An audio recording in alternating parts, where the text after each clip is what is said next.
Just bad ideas, and again, this ugly streak. Well, you look ugly streak of anti-Semitism. Who's the most popular politician on the left? AOC? I don't know. One of, but who's, you know, Bernie is Bernie is, I mean, he's not a capitalist, you know? No, he's not, and he's also not president. But never would be. But neither is Mamdani.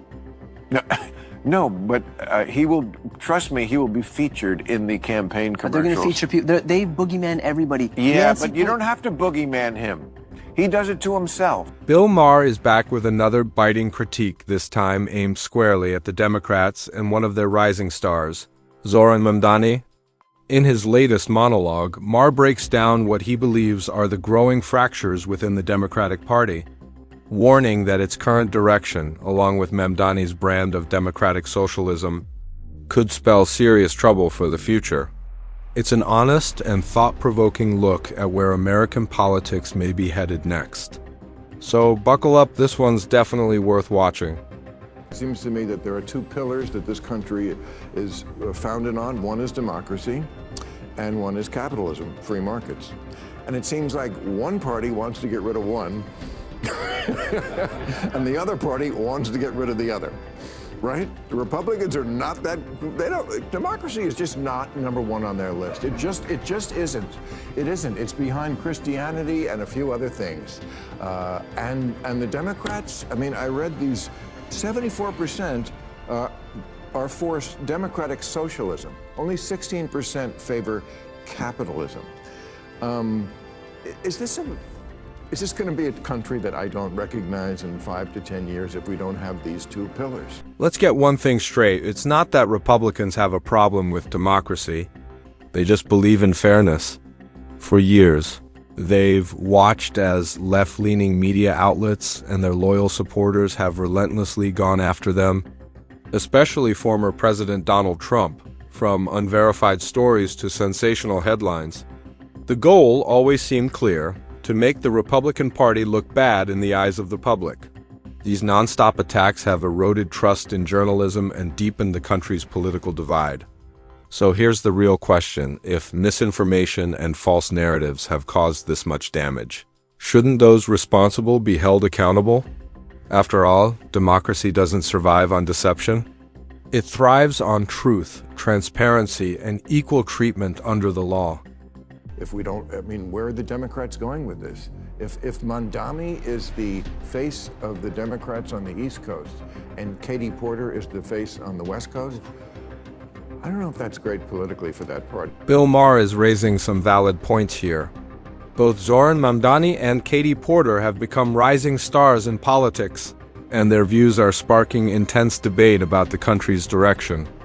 Mamdani, a self-described democratic socialist, pushes for rent freezes, city-owned grocery stores, free public transportation, and higher taxes on big corporations and the wealthy. To some, his vision sounds inspiring, but it also leans toward an economy dominated by government control. Porter, meanwhile, argues that transgender-identifying men should be allowed to compete in women's sports, framing her stance around inclusion and equality. On the surface, both seem to stand for fairness and progress. But beneath that rhetoric lies a far more complex reality, one that forces tough questions about fairness, economic stability, and how far compassion can go before it clashes with practicality in shaping America's future. New York is New York. It's definitely it's the media capital, the financial capital. It is a bellwether like no other city is in this country. So don't tell me that who the mayor of New York is doesn't matter. Let me play devil's advocate for a second. Do you think, let's say, on the seize the means of production, do you think that the mayor, that one person, if he is a democratic socialist, do you think that he would have the power and influence to be able to, like, usher in socialism? He definitely has the power and influence to elect J.D. Vance or whoever is the Republican candidate next time. It is a walking commercial for the Republican Party nationally. I think the Republicans are going to... When you let the Democrat socialists, and now they're actually calling themselves socialists, when you let them take over a major American city, this is what you get. The state-run grocery stores, which work so well in Cuba and the Soviet Union and Venezuela. Bill Maher is raising some valid points here. Both Zoran Mamdani and Katie Porter have become rising stars in politics, and their views are sparking intense debate about the country's direction. Mamdani, a self-described democratic socialist, pushes for rent freezes, city-owned grocery stores, free public transportation, and higher taxes on big corporations and the wealthy. To some, his vision sounds inspiring, but it also leans toward an economy dominated by government control. Porter, meanwhile, argues that transgender-identifying men should be allowed to compete in women's sports, framing her stance around inclusion and equality. On the surface, both seem to stand for fairness and progress. But beneath that rhetoric lies a far more complex reality, one that forces tough questions about fairness, economic stability, and how far compassion can go before it clashes with practicality in shaping America's future. Just bad ideas, and again, this ugly streak. Well, you look ugly streak of anti-Semitism. Who's the most popular politician on the left? AOC? I don't know. One of, but who's Bernie? Bernie is Bernie, yeah. Bernie is. I mean, he's not a capitalist, you know. No, he's not, and he's also not president. He's not. But never would be. But neither is Mamdani. No. No, but he will, trust me, he will be featured in the campaign commercials. But they're going to feature people. They boogeyman everybody. Yeah, but you don't have to boogeyman him. He does it to himself. Exactly. Mamdani ends up being his own biggest obstacle. His vision of a socialist-style state may sound appealing in theory, promising fairness, equality, and government support for everyone. But in reality, it raises serious questions about personal freedom, economic stability, and how such a system could ever be sustained. Beyond his policies, Mamdani has also faced criticism for his outspoken remarks on Israel and a series of controversial posts that have sharply divided voters. While his words might energize a small circle of loyal supporters, they alienate a far larger group who see them as divisive or disconnected from everyday concerns. In today's political landscape, perception often matters as much as policy, and Mamdani's rhetoric tends to overshadow his intentions. To many Americans, his ideas feel too extreme, too uncertain, and too far removed from practical governance, making his chances at national leadership slim at best.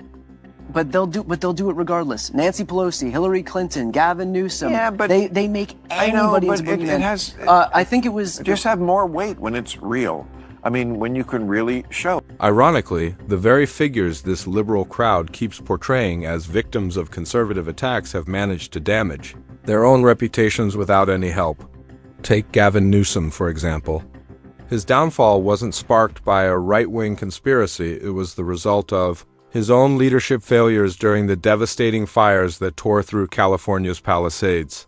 He appeared completely unprepared with far too few fire trucks on hand, and to make matters worse, water that could have saved homes and lives was diverted to protect fish habitats.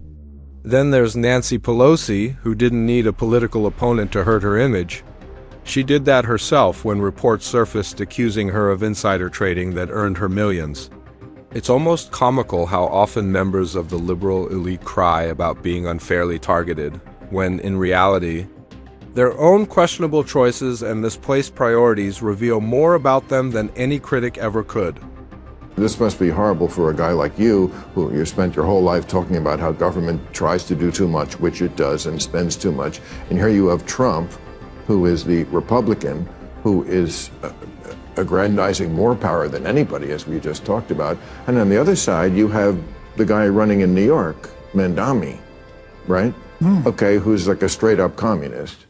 I mean, he is. He talks about, the things that communists say. I mean, he wants free grocery stores, free buses. I want him to win. You want him to win? Yeah. Mamdani has clearly struck a chord with younger Democratic voters, but much of that enthusiasm comes from idealism rather than real understanding. Many of these supporters haven't experienced or seriously studied the devastating outcomes of communism. To them, it sounds like a perfect world equality for everyone, fair wealth distribution, and power in the hands of the people. On paper, it's a beautiful dream. But history tells a completely different story, one marked by economic collapse, oppression, and the loss of personal freedom. From the Soviet Union to Cuba and Venezuela, countless nations have tried and failed under the burden of such systems. Still, the idea continues to attract younger generations who see it as a compassionate alternative to capitalism. What they often overlook is that behind the promise of equality usually hides control, censorship, and the destruction of individual ambition, the very freedoms democracy is meant to protect. Every 20 years or so. Wait. We need every 20 years or so, we need a conspicuous, confined experiment with socialism so we can crack it up again. Socialist slogan used to be, workers of the world unite, you have nothing to lose but your chains. The new socialist slogan is, trust us, this time it won't be a mess. So you see, Maher is absolutely right. If the Democrats were to put forward Zoran Mamdani and Alexandria Ocasio-Cortez as their 2028 ticket, it would almost certainly lead to political disaster. That kind of pairing might energize a small segment of the younger far-left base, but it would alienate the broader electorate, especially older, moderate, and working-class voters. These are people who've lived through the fallout of extreme policies and understand how harmful radical ideologies can be to a nation's economy and social stability. The older generation, in particular, would see past the catchy slogans and recognize that such a ticket isn't what the country needs. What the Democrats need now is balance and pragmatism, not ideological purity.